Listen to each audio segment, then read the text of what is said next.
네, 앞서 전해드렸죠. 정부가 난방비 폭탄에 대한 긴급 대책을 내놨습니다. 에너지 바우처 지원과 가스요금 할인액을 2배 늘린다. 이게 핵심 내용인데요. 자, 야당에서는 이 대책 어떻게 평가하는지 그리고 또 야당의 대안은 무엇인지가 궁금해서 이분을 스튜디오로 직접 모셨습니다. 김성환 더불어민주당 정책위 의장 모셨습니다. 어서 오세요. 안녕하세요. 네, 새해 복 많이 받으시고요. 복 많이 받으십시오. 근데 배지 스마일 배지네요. 그럼 뭐 어떤 배지입니까? 제가 구청장 할 때부터 네. 국가의 목표가 성장이냐 행복이어야지. 그래서 마을에서 행복 캠페인을 했었는데 계속 달고 다니라는 주민들의 요청이 있어서 네. 행복하게 살자는 취지의 행복 배지입니다. 제발 좀 국민 좀 웃게 좀 해주세요. 정말. 그렇게 살았으면 좋겠습니다. 그러게요. 부탁드리겠습니다. 네. 어제 나온 난방비 폭탄 대책 일단 좀 총평부터 좀 해주세요.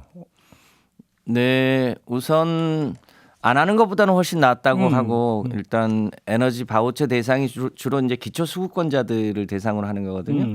근데 이게 이제 전체 가구의 대략 한 5% 수준입니다. 그런데 이 난방비 폭탄을 체감하고 있는 사람들은 이제 서민 중산층이 다 이 난방비 폭탄에 시달리고 있기 때문에 기초 수급권 분들뿐 아니라 일반 서민들도 혜택을 좀 볼 수 있도록 그 폭을 넓혀야 되는 거 아닌가 이런 생각이 있습니다. 일단 그 내용에 대한 평가 들어가기 전에 좀 먼저 좀 여쭤보고 싶은 게 산자부가 아니라 대통령에서 경제수석이 이제 발표에 나섰고 근데 또 갑자기 나온 부분인데 이게 일단 좀 궁금한 게 이게 급조한 대책이라고 보세요? 아니면 미리 준비했던 대책이라고 보세요? 글쎄요. 이제 저희 당 입장에서 보면 그동안은 정부가 안 움직였지 않습니까?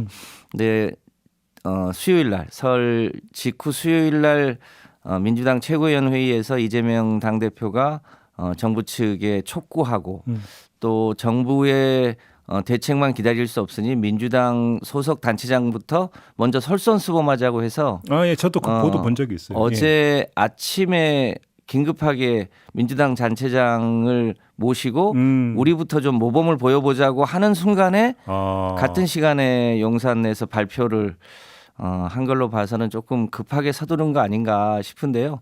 보통 이런 대책은 산업부에서 발표하는 게 일반적이거든요. 그런데 용산에서 급히 발표한 걸로 보면 민주당이 뭔가 움직이니까 소속 단체장 회의를 그 의식해서 그러니까 최상목 수석이 발표한 게 오전 9시거든요.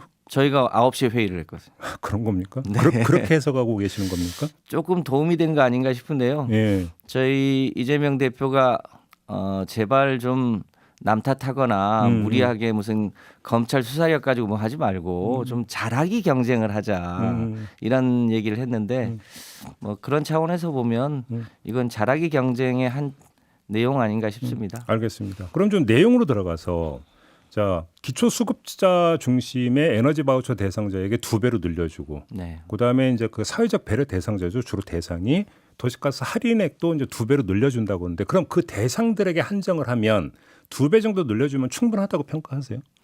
일단 기초수급권자 85만 명에게 이제 하기로 했던 것을 117만 명에게 하기로 한 거니까 뭐 그런 점에서는 긍정적이고 대략 동절기 예산 규모가 1년에 15만 원인데 그걸 30만 원으로 늘린다는 거니까요. 뭐 그걸로 충분하지는 않겠지만 그래도 액수가 대폭 늘어난 거니까 일단 그 대상자에게는 조금 도움이 될 거라고 보여집니다. 가스요금 무서워서 보일러 못 트는 현상은 좀 어느 정도로 완화해 줄 수는 있다. 조금은 도움이 되겠는데 네. 근데 기초수급권자뿐 아니라 그 바로 위에 있는 차상이라든지 일반 서민이라든지 중산층도 모두 다 폭탄을 맞았지 않습니까? 네네네. 그런데다가 그 대상들이 대부분 은행 대출을 끼고 있기 때문에 이번 고금리 과정에서 월급 받아서 은행 이자 내기도 지금 급급한 상황이고 또 전기료도 오르고 다른 대중교통 요금도 오르기 때문에 엎친 데 덮친 격으로 난방비 폭탄까지 맞으니까 다른 계층도 굉장히 허리띠를 졸라매야 되는 상황이라 예. 그 부분에 대한 대책도 필요한 거 아닌가 싶습니다. 근데 중산층 이전에 예를 들어서 음식점 운영하고 이런 분들 같은 경우는 가스 계속 틀어야 되잖아요. 그렇습니다. 이런 분들 같은 경우도 되게 절실한 거 아닌가요? 당연하죠. 그래서 그런 분들을 위해서도 일종의 소비 진작이 필요한데 예. 지금은 제가 식당에 가봐도 예. 코로나 때보다 오히려 적은 데들이 꽤 많아요. 음. 그래서 제가 이제 아는 식당 사장들한테 물어보면 확실히 이 직장인들의 씀씀이가 줄었다는 거거든요. 왜냐하면 대출 이자가 많이 올라서 실제로 저희 집 같은 경우도 작년에 비해서 얼마나 더 나왔어요? 그러니까 가스요금은 저희는 개별 난방을 하니까 12월 달에 15만 원, 17만 원, 15만 원, 그리고 1월 달에 22만 원이라 예. 아주 많이 오른 건 아닙니다만 예. 그 이제 제가 30년 전세 살다가 최근에 이제 일반 분양 신청을 해서 그 이제 일반 분양 준비를 하고 있는데 그 중간에 이제 대출을 좀 받았지 않겠습니까? 근데 작년에 비해서 실제로 이자 내는 게 훨씬 늘었어요. 그러겠죠. 그러니까 그 대부분의 그 월급쟁이 분들께서 지금 소비 여력이 굉장히 위축되어 있는데 난방비, 전기료가 오르니까 굉장히 이제 소비가 줄어드는 거죠. 그게 또 그렇죠. 그렇죠. 소상공인이나 자영업자들에게 미치는 영향도 꽤 클 거라고 보여집니다. 이중고라고 하죠. 비용은 늘고 매출은 줄고. 네. 그렇죠. 그래서 이게 그 기초수급권자나 차상 뭐 이런 사람들로 한정이 될 게 아니라 범위를 확 넓혀야 된다라는 게 이제 민주당의 핵심 주장인 거죠. 그렇습니다. 어느 정도로 넓혀야 된다라는 겁니까?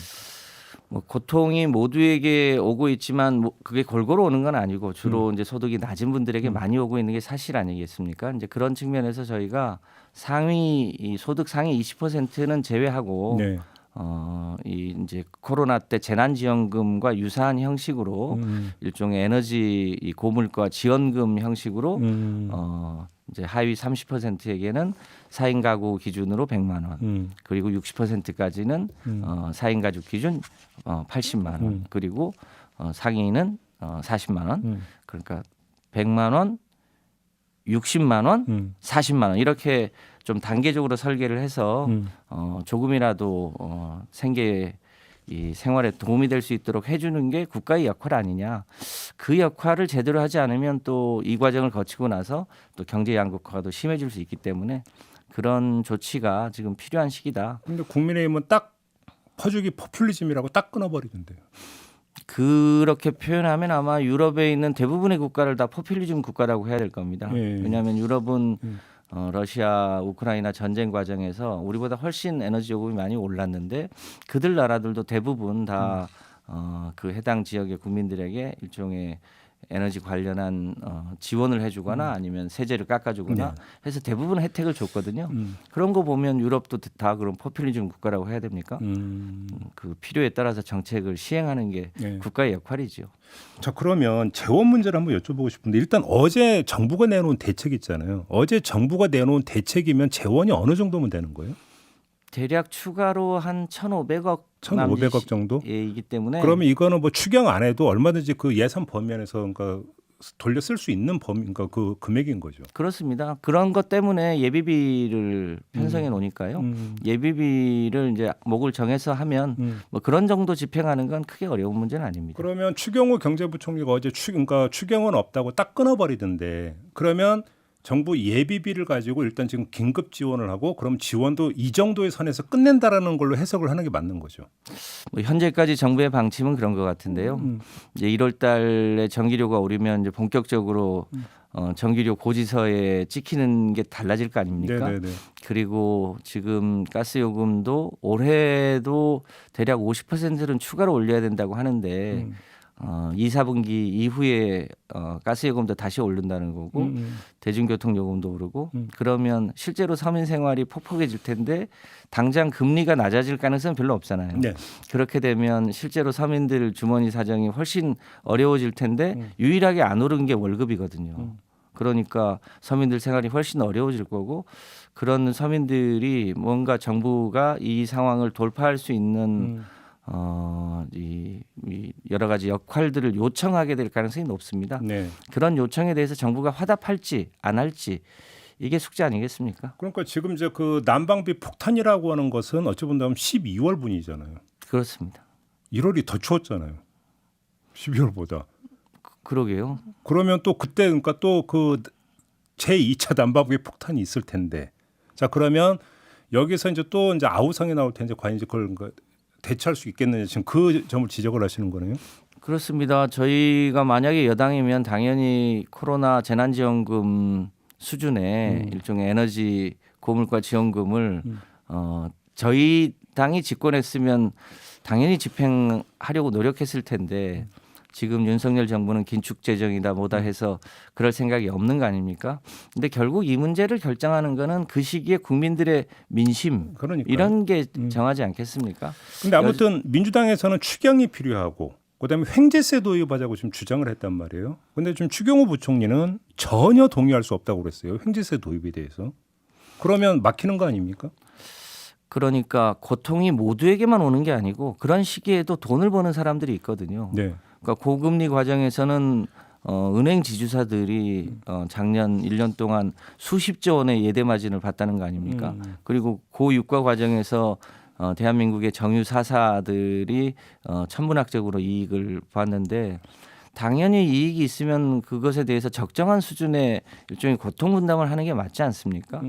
근데 저희가 검토해 본 바 이미 석유사업법 18조에 이렇게 고유가 과정에서 이익을 본 데는 산업부 장관이 기재부 장관하고 협의해서 이 부과금을 징수할 수 있는 규정이 있습니다. 이게 사실상 횡재세와 거의 유사한 성격의 법이 이미 만들어져 있는 그러니까 거거든요. 세법을 바꿔서 횡재세라는 세목을 새로 만들자가 아니라 기존 법률 가지고도 얼마든지 할 수 있다 이 말씀이신 거예요? 그렇습니다. 그런데도 산업부 장관이 움직이지 않으니까 만약에 계속 움직이지 않으면 별도의 입법을 통해서라도 횡재세를 도입해서 뭐 특별하게 누구 뭐 도둑질하자 이런 얘기가 아니고 이 고통 과정에서 이익을 본 데들이 적정하게 국민들과 그 고통의 과정을 나누면서 이 고통의 터널을 넘어가야 되는 거 아니겠습니까? 그런데 이런 반론이 있더라고요. 그러니까 두 가지가 있던데 첫째, 정유사하고 가스요금은 별로 상관이 없다. 근데 왜 정유사보고 같은 그 돈 내놓으라고 하느냐라는 그 주장이 하나가 있고 두 번째, 그러면 정유사가 손해 보면 정부가 보전해 주냐 그러면 이런 반론이 있던데 어떤 말씀 주시겠습니까? 2008년도에도 그때 당시에도 유가가 급등했던 적이 있는데 그때도 이런 석유사업법 제도는 아니지만 정유 사사들이 자발적으로 기금을 출연한 적이 있습니다. 아 2008년에? 예, 그러니까 사례가 전혀 없는 건 아니고요.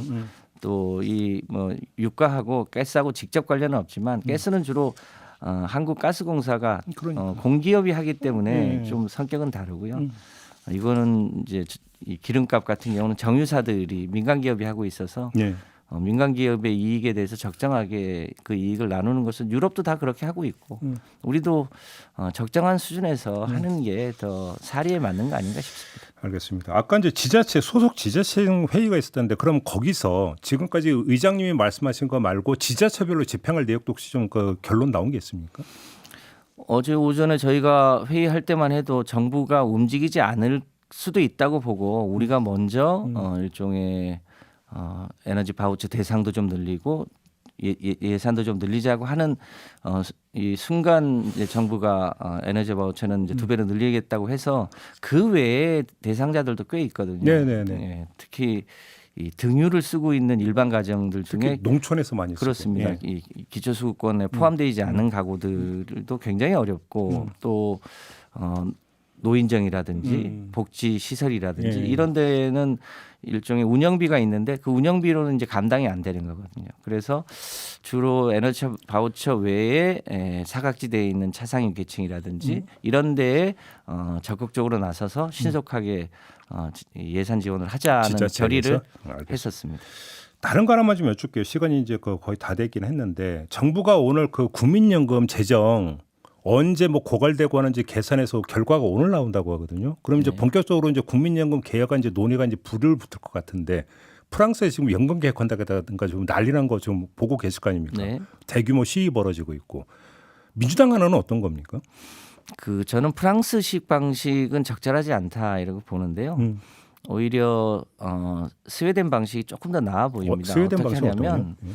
그러니까 일방적으로 뭐 65세에서 68세를 이렇게 늦추는 이런 방식이 아니고요.